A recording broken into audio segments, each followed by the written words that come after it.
My name is Patty Bernard, and I am a member of the Nevada Women's History Project. Today we are interviewing Frankie Sue Del Papa, who is the first woman to be elected as Nevada's Secretary of State, as well as the first woman to be elected to the position of Attorney General in Nevada. This interview is funded through the generosity of the Estelle J. Kelsey Foundation. Today is Thursday, December 7th, which is Pearl Harbor Day, and 2023, and we are in Reno, Nevada. Thank you so much for interviewing with us, Frankie Sue.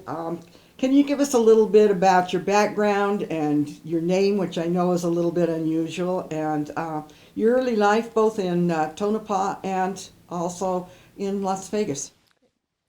Well, former Governor Grant Sawyer once accused me of planning a political career from birth, because I was born in Hawthorne, because my mother didn't trust the doctor in Tonopah, but I really grew up in Tonopah, and we stayed there.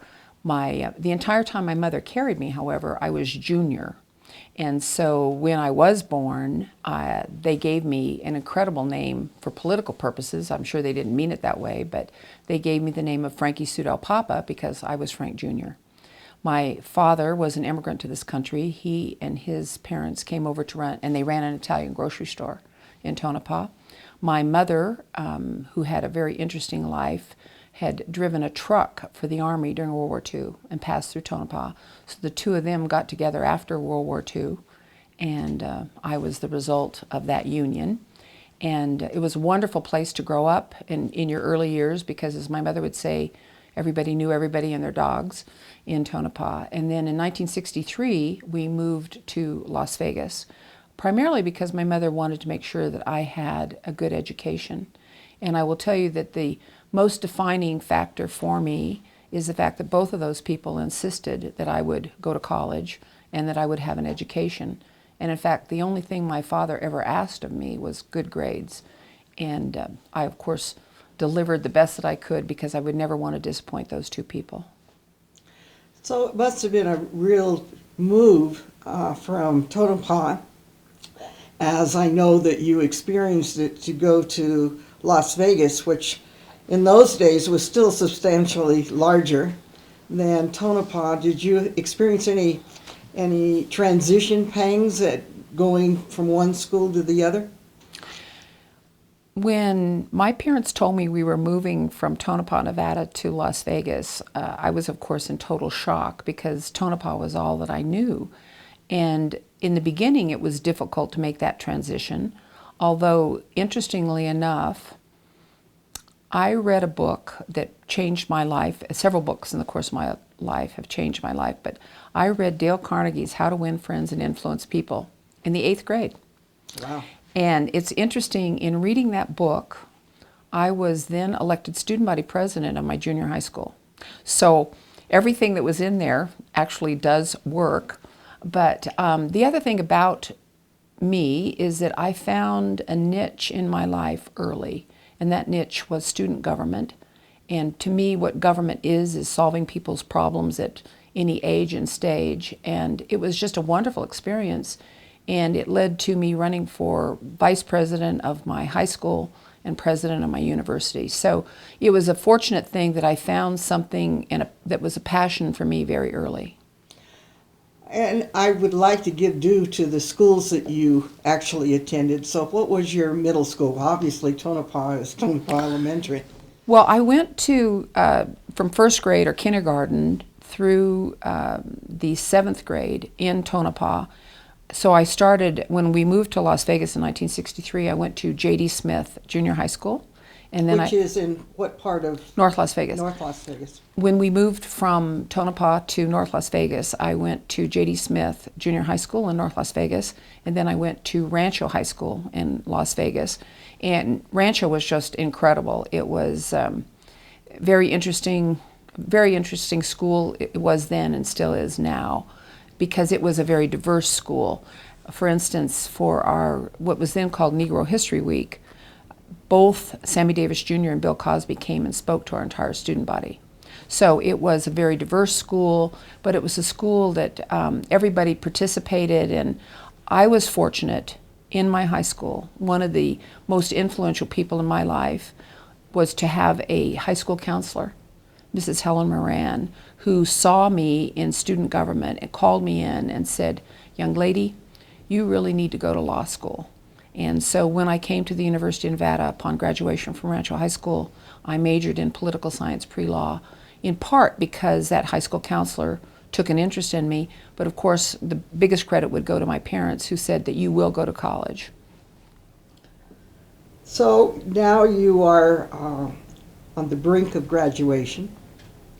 You know that you like student government. What was the decision that you made that senior year of your graduation that really pushed you into an attorney? Let me start by saying that one of the reasons I came to the University of Nevada, Reno was because when I was a junior, there's a statewide program called Girls State, where they take juniors from every high school, bring them together to learn about how our government operates. And at that time, fortunately for me, Girls State was held on the University of Nevada campus. The minute I walked on the University of Nevada campus in 1996, the minute that I walked on that campus in 1966, I knew I was home. I had come home. I knew I was coming here. The irony, of course, is my mother tried to bribe me to stay and go to UNLV. She bought a Mercury Cougar car, which I was crazy about, and she said, "If you stay and go to UNLV, you can have that car." I didn't stay and go to UNLV. I came to UNR, but fast forward 3 years, when I was elected student body president, who got the car? I got the car anyway.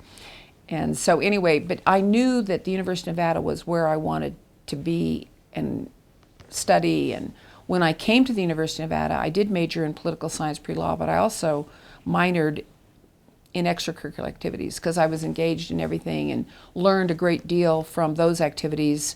But it was a wonderful time to be on a college campus, exciting time, dramatic time. Lots of things were happening in our country.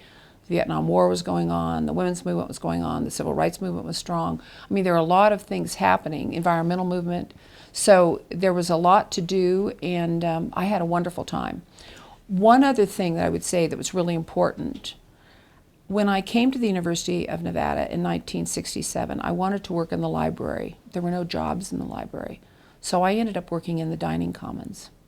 And I wound up staying all 3 years working in the dining commons because the people that I worked with, the older people, were so wonderful. I couldn't leave them.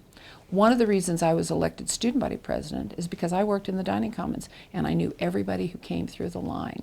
So I got to campaign all those years without even knowing I was campaigning by serving food and cleaning up in the dining commons. So it's one of those things that happens in life. You never know what in life is going to bring you good fortune. And not getting a job in the library, because I love books, but getting a job in the dining commons at the University of Nevada, Reno helped me become student body president of that school. Your university life was quite interesting, and can you talk a little bit about the life with student involvements? Well, my university days were in fact very interesting. It was a very tumultuous time in our country. We were fortunate at the University of Nevada, Reno to have a wonderful president of the university. His name was Ed Miller. We celebrated him, the students celebrated him in 1966 for Ed Miller Day, when other campuses were picketing their president's offices. We had a great president and we made national news. Fast forward to when I was student body president, I was elected in 1970 and I served 70-71. We had what was then called the Governor's Day. There was an incident on campus, a minor incident with our ROTC building where it was actually firebombed. The headline in the Las Vegas Review-Journal was "Reign of Terror at UNR." My mother gets on the phone and says, "Come home." Well, Mom, I can't come home. I'm a student body president, and it's not that bad. I mean, it really wasn't that bad. But it was, the Chinese have a saying, "May you live in interesting times." And it was an interesting time because there was so much activism in so many different areas. But it was a wonderful place to be. You knew everyone. It was such a big part of Nevada's life. But the community, even to this day, when I walk that campus, everywhere I look, I can see a memory. I mean, it's a beautiful campus. Someone asked me the other day, what's your favorite part of the campus? And I said, of course, the quad. I mean, you know, when you walk that quad and you can hear all the speeches that were given on that quad, or it takes you back to graduation day. I mean, it's a wonderful, wonderful place, and we're so fortunate to have it be such a big part of Northern Nevada and also in the history of our state. So now we're at, again, high school or college graduation.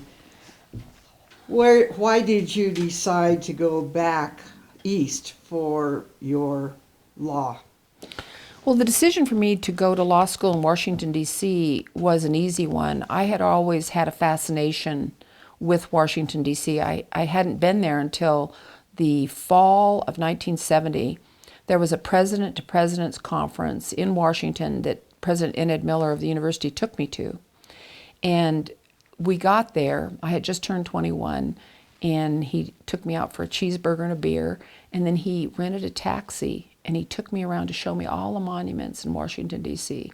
I mean, what a wonderful man President Enid Miller was.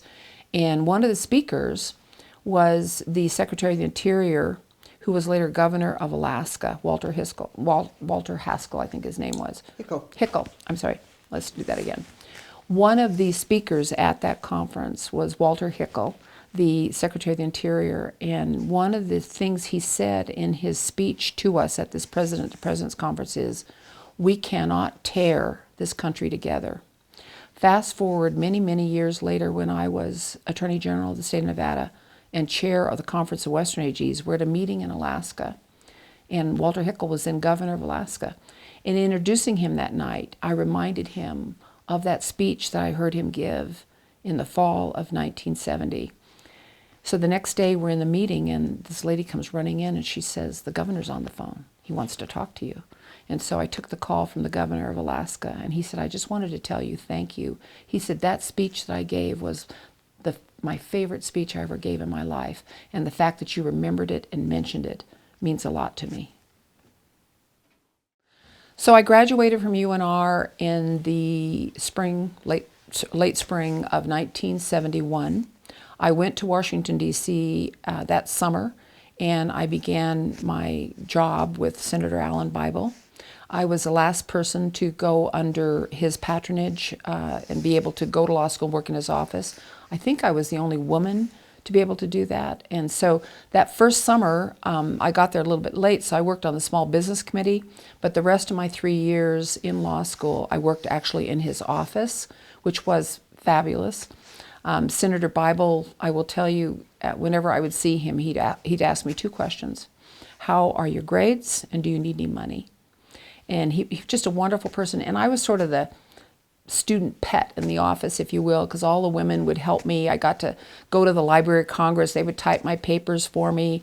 And if a big event was going on, I would get called in, and they, like President Nixon came back from Moscow, and I got called into the senator's office, and each senator gets 2 tickets to a joint session of Congress.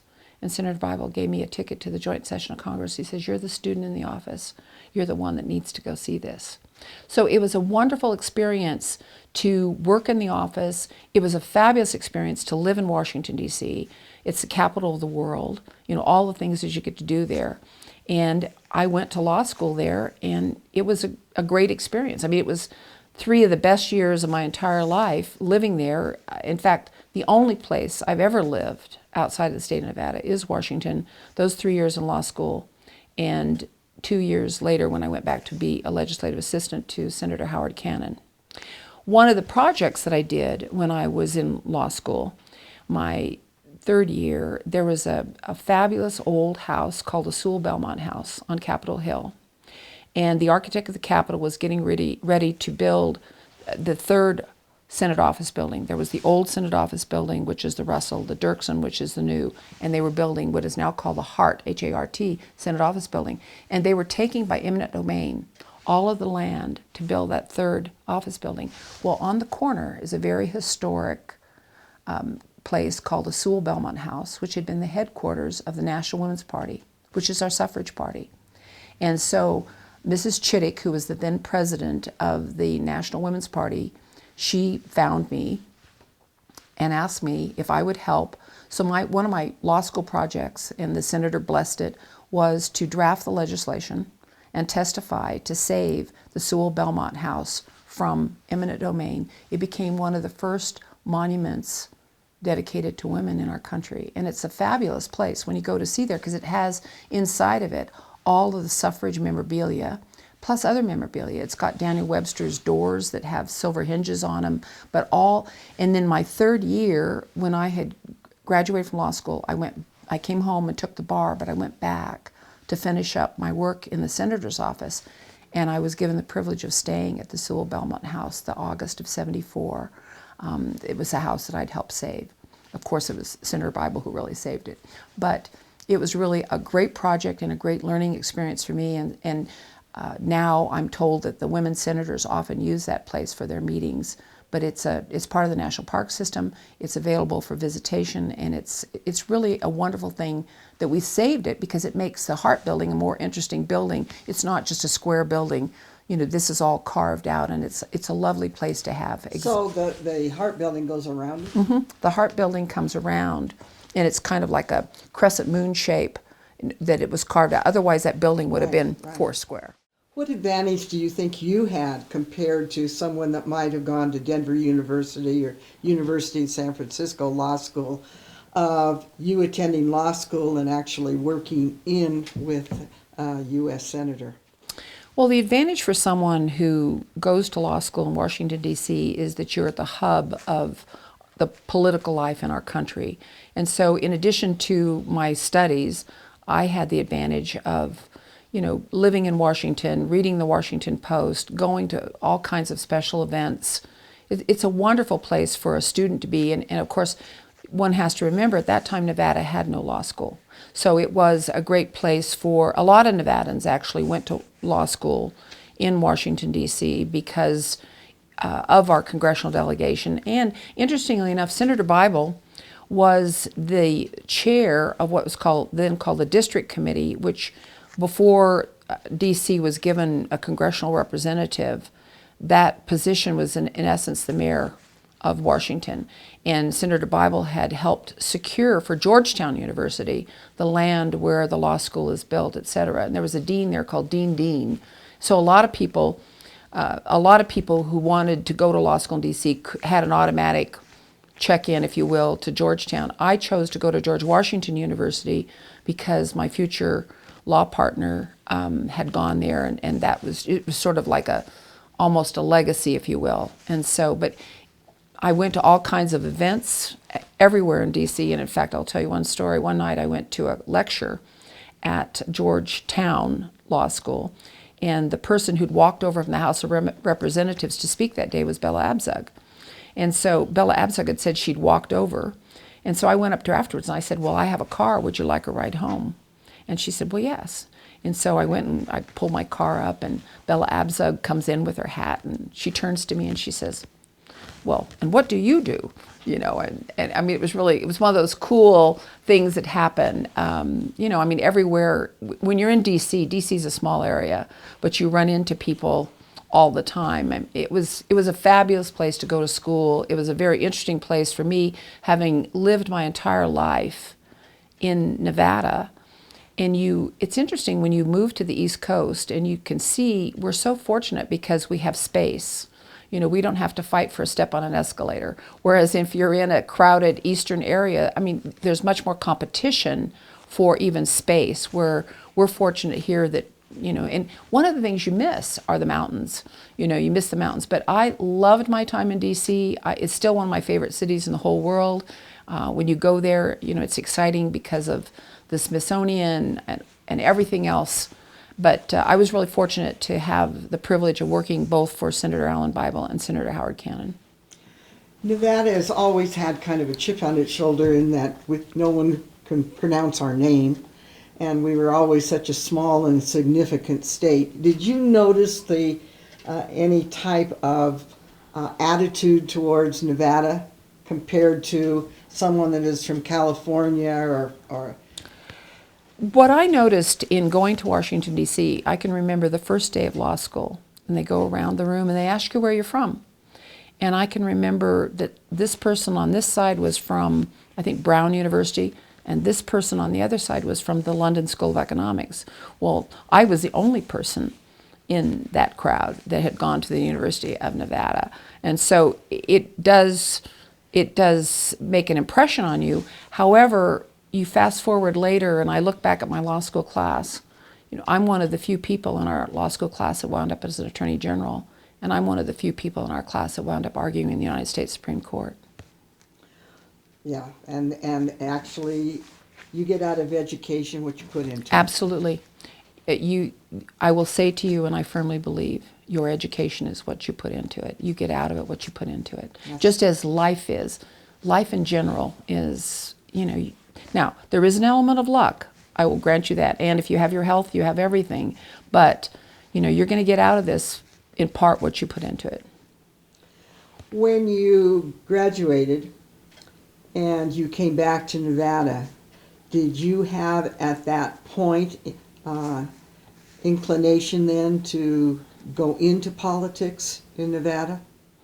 When I graduated from law school, I was privileged to clerk for federal judge Bruce Thompson. And Senator Bible had called the judge and said, she's fantastic. And Judge Thompson, after whom our federal building is named in Reno, was an incredibly brilliant person. He was our federal court judge. His brother, Gordon Thompson, was on the Nevada Supreme Court. So it was a very interesting family. And Judge Thompson was just amazing. And I remember I gave him a book one time that the University Press had printed on Key Pittman. And I remember when the judge gave it back to me, and I said, "No, Judge, it was a present." And he said, "No, I want you to give it to someone else and make another friend." And Judge Thompson took a very personal interest in me, and he's the one who encouraged me to practice law with Leslie Gray, who had been his business partner before the judge had gone onto the bench. Leslie Gray had been very active in Republican politics, but the judge thought it would be a really good experience for me to be with someone like him. I wasn't ready to run for office myself, although in 1976, I was the Washoe County chair for Senator Howard Cannon's reelection campaign. So that really taught me a lot in terms of not only what I had studied as in school as political science, but also putting into practice when you're running a county level campaign. And then later on in 1980, Dr. Louis Lombardi had announced his retirement from the Board of Regents. And I had decided, because I loved education and I loved the university, that would be a really good office for me to try to run for. And when I had announced my candidacy, the folks who were interested in athletics thought that I would be anti-athletics because when I'd been student body president, I had fought the student athletic fee. The reason I had fought the student athletic fee at the time, it was $7.50, $7 of which went to men's athletics, 50 cents went to women's athletics. It wasn't that I was anti-athletics. I just didn't think under old math or new math that was a very fair distribution of that money. So in any event, Dr. Lombardi decided, he changed his mind. He told me he was going to run for re-election and that he was going to step down when elected and let the governor appoint. And that's when I decided, and I made a very strategic decision, which I, to this day, tell everyone. I decided to run for the office, not against anyone.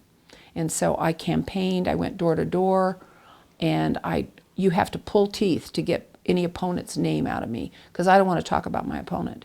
I want to talk about me and why I'm qualified to run for whatever office I'm running for. And what contributions do you think that you gave in that position to the university system? My contributions to the university system, and again, anything that one does, the adage of the title of Hillary Clinton's book, "It Takes a Village," is true. One of the things that I'm proudest of in my term as a university regent, Dan Claich, who was student body president the year after me, and who was a regent during my tenure there, we were very significantly involved with getting Nevada to pass what is called the estate pickup tax. We were the last state in the country to take advantage under the IRS code of being able to pick up a portion of the federal tax and leave it in your state. As I said, and it meant, when you think about all the estates we missed Howard Hughes' estate, we missed Bill Harrah's estate. You know, it was really fortunate. And what we did when we did that question, we made sure that half the money would go to the university system and half of the money would go through K through 12. And I will tell you, I'm not a wealthy person, but I'm very proud of the fact that my participation, along with many others, but particularly Dan Claich and Jim Joyce, who was a PR person from Las Vegas, but there are a lot of other people involved as well.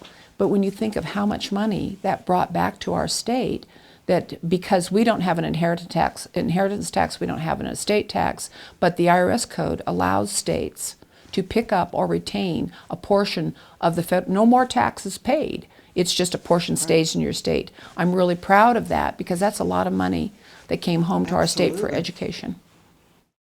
Now you're a regent.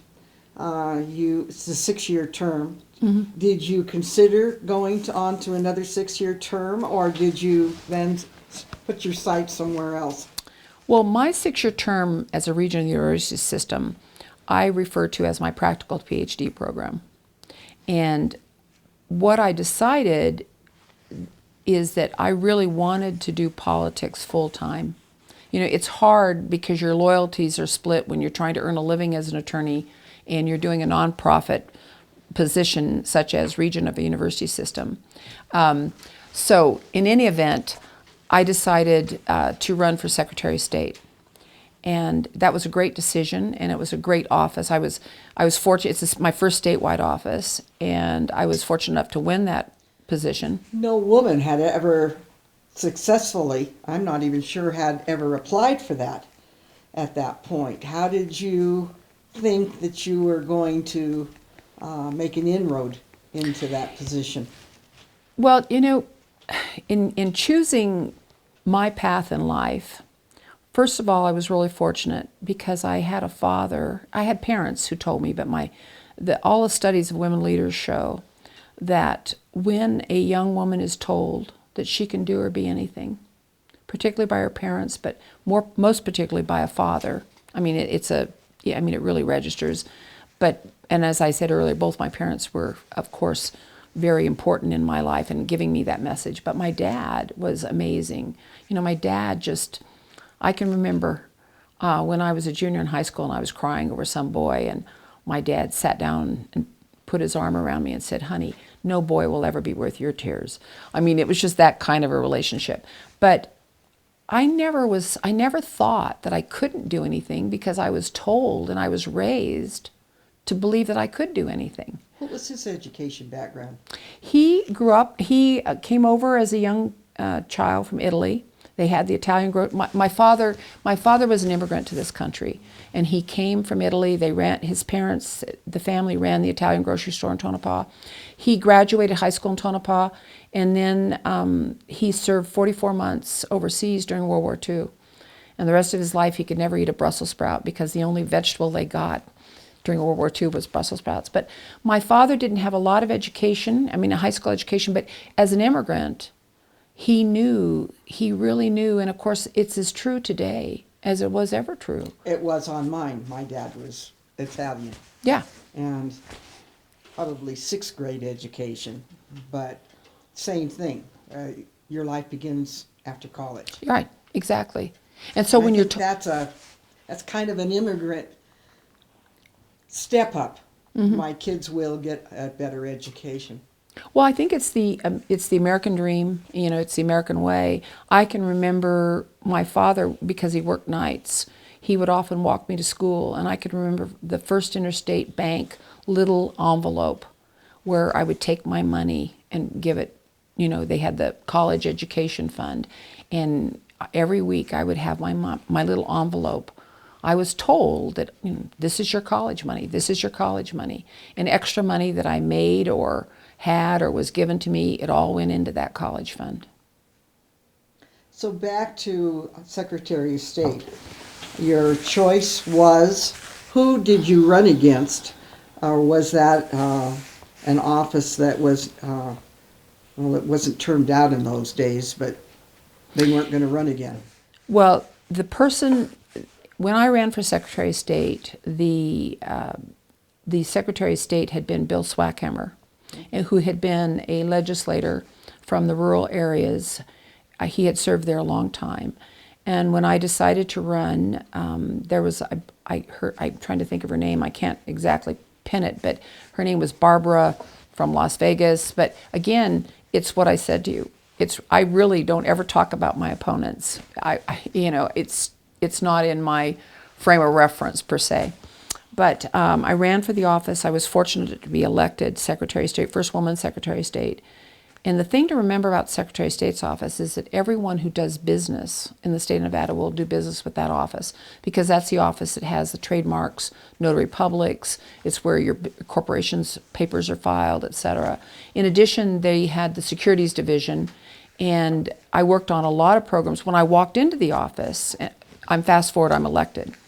I walked into the office, and unfortunately, the accounting system in the office was on 3x5 cards. So one of the things I had to do was to modernize and computerize the Secretary of State's office, which I did. And then I did a lot in consumer protection for the securities division. And one thing that I was really proud of is that I helped to get passed and implement the voter registration program through our DMV, through our Department of Motor Vehicles. And so that was a great program. The first year our voter registration program was in place, I can remember from January 1 to the close of registration, we had about 88,000 people registered to vote through our Department of Motor Vehicles. So I've found a partner with the Department of Motor Vehicles on many occasions. That was one. Fast forward to when I was Attorney General and we did organ donation, and helped with helping promote organ donation, getting the little hearts on the license plates, but also helping promote to people why it's important to be an organ donor. I bought a license plate in about the centennial, 150 years actually, that was colored. And of course, I had been used to blue license plates, and I know that you were involved in that. Well, actually, I was the chair of our state's 125th birthday. And that's a long story, but suffice it to say that we had a wonderful archivist of our state at the time. His name was Guy Rocha. And I can remember him coming into my office one day and saying, you really ought to do this. Somebody needs to do this, and it's not being done. And so I asked the governor if I could help, and lo and behold, I made the chair of the 125th birthday, which was a great experience. So yes, one of the things that we did a lot of things for that birthday. We planted trees. The birthday present that we asked everybody to give the state was to plant trees. We also, it was the first color license plate that was ever done for the Department of Motor Vehicles. And I had no budget, so I ran a contest to get the logo, which is the minor, 125, the minor on that color light. It's a beautiful license plate. It is. And I had one. Yeah, I had one too. Yes. And so anyway, we did that, and the only thing I could give away for the contest, a friend of mine that I'd gone to high school with, worked at IGT, International Game Technology, the biggest slot machine manufacturer in the world at the time. We gave away a slot machine as the prize for giving us the pattern for the 125th birthday, but we did everything with it.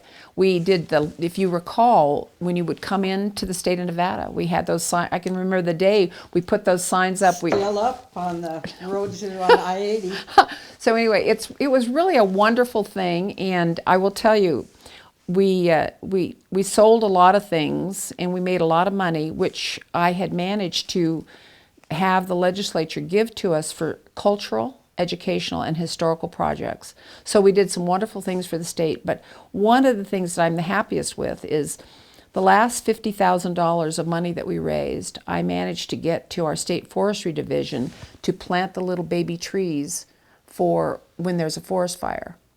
And I later was told that the name of that fund, the state had called that fund Frankie Sue's Trees.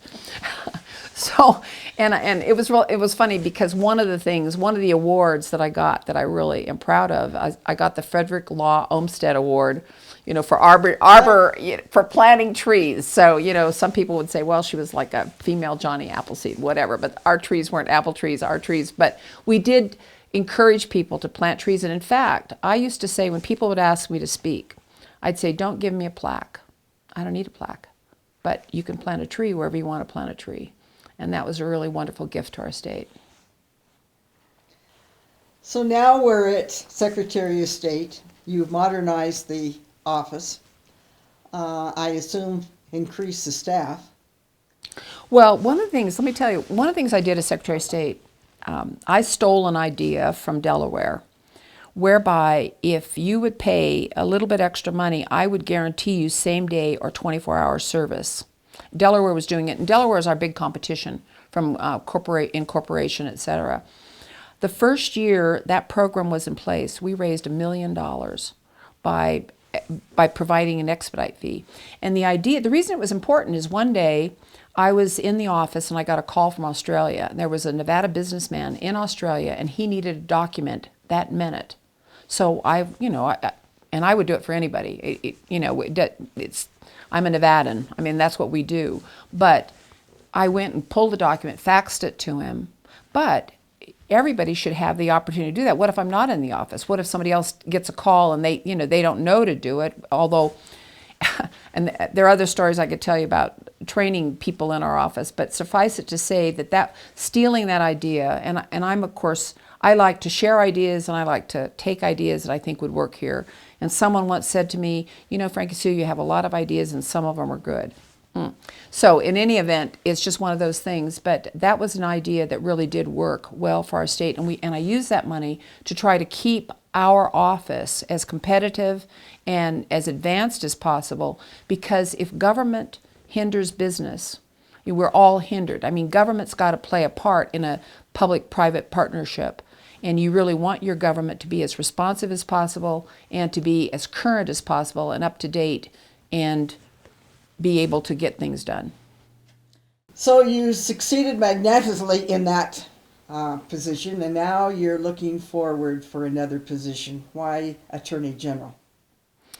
Well, it's interesting. One day, Scott Craigie, who was working for then Governor Bob Miller, came into my office and he said, you really ought to think about running for Attorney General. And I honestly had not really thought about it until it was suggested, and then it made a lot of sense. All of these offices that you run for, the reason you run is because you think you're really qualified to do the job, and that your experience is going to benefit the position that you're trying to seek. And so I did decide to run for Attorney General. I was fortunate to run and win 3 terms. So I served 12 years. I'll go down in history possibly as the longest serving Attorney General of our state, because we now have term limits. And I was the first woman elected. But I will tell you that being Attorney General is one of the best jobs that you could ever have in the entire country, because it is less political. There's a law enforcement component to it. And again, like we spoke of earlier with education, any job is in part what you make it. And I have a lot of energy, and it was a great job to have, because you can make a difference in so many people's lives in terms of consumer protection. There were a lot of programs that I was the first one to implement or put in place, a lot of task forces that I was able to do. And even to this day, I participate nationally still with my fellow attorney generals, because it's kind of like belonging to a National Rotary Club. I mean, it's really, and you can go and there's somebody that in every part of this country. And, I pick up the phone, I call them, or they call me, or now text or email or whatever. And it was just really a wonderful experience. I say that it took me as long to get out of that office as it did to go from first grade through senior high school, because I ended up serving 12 years. But it was a fabulous time and something I'm very, very proud of. Again, though, it's a higher profile, less political, but higher profile. But again, you're breaking barriers here as the first woman in a field for attorneys, and I'm going to assume in that office, as one of the few females. Did you face any repercussions from going into that office? Most women of my age and stage has felt something. I can tell you the first time I felt what you might call discrimination is when I was a senior at the University of Nevada, Reno, when a scholarship was denied to me because the then director of financial aid said that women don't tend to finish law school. So one of the things I'm proud of is, fast forward many years later, when the same thing was attempted with a scholarship, I was able to call him on behalf of the donor and say, you need to change that. That scholarship is now open to both men and women. When I was elected Attorney General, at that point I'd already had 10 years of elective office experience. First as a regent, second as Secretary of State. So I knew how the budget worked. I knew our state. I knew every part of our state. I'd been in a parade or some function in every part of our state. So there wasn't an intimidation. I mean, patronization type right? of. Yeah, it was. I was prepared. I was really prepared to do that job, and I had a great time. Now, there are some things, you know, you have to, when you, again, you are one person. At one point, I had 350 employees.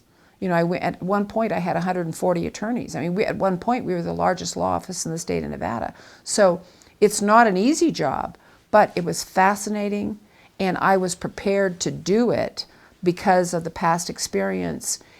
And I was so fortunate because the people of our state, you know, gave me that opportunity to do it. I mean, they voted for me, you know, and I tried never to disappoint them. I heard an interesting story about you trying to get computers for your office. Was that Attorney General or was that Secretary of State? Well, I had the experience of trying to get computers for both the Secretary of State's office and the Attorney General's office. When I became Attorney General, and I walked into the office, as I recall, there were like 6 mag typewriters. So I had called the head of General Services, who was Terry Sullivan, a great guy, great Nevadan. And I said, in the legislature every year, they sell their equipment. And I said, and this was actually even before I elected, I said, Terry, if I'm elected, I want to buy every computer you're going to sell at legislative session. So I was able to buy them, and I think I got them for like 25 cents on the dollar. Because, you know, again, your budgets are really critical in dealing with all this. But I'd had 10 years of experience. So, you know, when you've got that much experience under your belt, I mean, it really does. You know, these people who think that experience doesn't count, I don't think they really know what they're talking about, because it can make a big difference in how effective and how speedily you can make change when you have that. And of course, it helped that you know, Grant Sawyer was right in the sense that I had lived in every part of the state, and I had a lot of people backing me up. Because of the time from when you started law school, did you see a noticeable difference of women then applying to the state as attorneys? When I went to law school in Washington, D.C., I would say probably maybe a fourth of my class were women. When I came home and took the bar in 1974, there were not as many women attorneys practicing at that time. And I think the year I took the bar, there were only 3 women. I could be wrong, but I think there were very few women that took the bar that year. Today, fast forward to today, I mean, over half of all the women taking the bar and are women. So it was a bit unusual, but there were people who had gone ahead of me. There were people here in Washoe County. But again, because I had gone to Washington, D.C. and been exposed, I mean, it wasn't as unusual in Washington, D.C. as it was at home in Nevada. And of course, you have to remember at the time, we did not have a law school here. So not everybody could pick up and go the way I picked up and went. Do you see more women going into the political fields and government service? Well, I think we're really lucky in Nevada. There's a strong tradition, and it starts both with the namesake of this project and other really incredible trailblazers who went ahead of me even, that we've got a lot of people engaged, and you see a lot of women doing everything today. I mean, it's not unusual to see women in practically any profession, and I think that that's amazing, and it's wonderful, and you don't even think, you know, what you're looking for are qualified people. And you want, what I tell young people to look for in life is look for your passion. I mean, look for something that if you didn't have to eat, you would do it for nothing. And for me, that was government, and helping solve people's problems. What do you think your greatest accomplishments in the Attorney General position was? I would say my greatest accomplishments are probably all the new programs that I was able to implement. Like, it was the first time we had a Medicaid fraud unit, which is a really important unit to keep our medical costs down. I was able to, again, modernize the office, computerize the office, make sure our people were trained well. And all the task forces that we did on elder abuse, on anti-teen pregnancy, on contracting, on death with dignity and caring. All of those things were part and part. And I will tell you the other thing that I did that I'm really proud of too, I managed to institutionalize within the Office of Attorney General domestic violence prevention. I put in a domestic violence ombudsperson. It's a set position. I wanted to institutionalize it because every 8 seconds in our country, someone is victimized. And people would say, well, that's not something the AG should be doing. Well, yes, it is something that people should be doing, because domestic violence is like a public health epidemic. And every one of us needs to do what we can to help break that cycle of violence. So with all of those accomplishments, how would you like to be remembered? I would hope that Frankie Sue Del Papa would be remembered as a native Nevadan who did the best she could for her state. What would you say to a young person? Obviously we're Nevada women, but there are certainly young men that whether it is in politics or just starting out, that has that vim and vigor that you started out with. What advice would you give them? My advice to young people is to get involved in something or anything that you feel passionate about, because it's easier than people think to make a difference. And in the end, any community, any state, and our country are what we together help make it. And I think it's really unfortunate when people choose not to engage, because I believe in karma, and everything you do comes back to you anyway. But when I think of how fortunate I was to be able to make the changes in the world that I wanted to see, to be able to meet the people I was able to meet, to be able to go to the places I was able to go. And hopefully, I mean, one of the things about life is that you want to make sure that you leave this world a little bit better than you found it, if you can. And that's, I think, being involved in anything. It doesn't even matter. It doesn't matter if it's government or a nonprofit or a project like the project you're working on, or your church, or, you know, what Ralph Waldo Emerson once said, that changing one life is to have succeeded. And, you know, why wouldn't we at the end of our lives want to say that, you know, we tried to make a difference? Today, I sort of live the serenity prayer. I change what I can change, and I hope that I have the wisdom to know the difference of what you can't change. But I am persistent, and fortunately, for the most part, time has been on my side. Now that I'm in the 4th quarter of my life, looking for a little overtime, you know, I have to speed things up a bit. Thank you. We appreciate you coming and talking with us. Thank you for having me, and thank you for all the work you do.